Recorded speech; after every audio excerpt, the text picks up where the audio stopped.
গণিত ক্লাসে তোমাদের সবাইকে স্বাগতম। আমি সোহেল স্যার চলে আসলাম নতুন টপিক নিয়ে। দেখো ছোট্ট একটা প্রশ্ন, এমসিকিউ। এন উপাদান বিশিষ্ট সেটের প্রকৃত উপসেটের সংখ্যা কত? হ্যাঁ, এই প্রশ্নটা কিন্তু অনলি ফর যারা এসএসসি 2026 দিচ্ছ তাদের জন্য। দেখো, এন উপাদান বিশিষ্ট সেটের প্রকৃত উপসেটের সংখ্যা কত? আমরা ফর্মুলা জানি 2 to the power n minus 1। 2 to the power n minus 1 কেন? এটা তোমাদেরকে আজকে আমি বলবো। কেন বলবো? দেখো, আমাদের যদি এন অর্থাৎ আমি যদি কোনো সেটকে ধরে নিই দুইটা, অর্থাৎ একটা সেটের উপাদান সংখ্যা 1 2, তাহলে তার পাওয়ার সেট কত? একটু ভালো করে খেয়াল করে দেখো, 1 2, তারপর আবার দুইটা করে 1 2, দেন ফাঁকা, দেন টোটালটার হলো সেকেন্ড ব্র্যাকেট।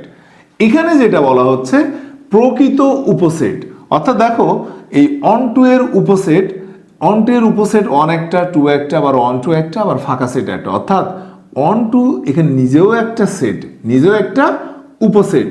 তাহলে এই উপসেটটা বাদ দিয়ে বাকি যেগুলো থাকবে সেগুলোই হলো প্রকৃত উপসেট। অর্থাৎ আমাদের এখানে উপাদান সংখ্যা 2, তাহলে তার উপসেটের সংখ্যা কত? 2 স্কয়ার অর্থাৎ 4। তাহলে আমি যদি এই একটা বাদ দিয়ে দিই, তাহলে 4 থেকে যদি আমি একটা বাদ দিয়ে দিই তাহলে কত আসছে? 3।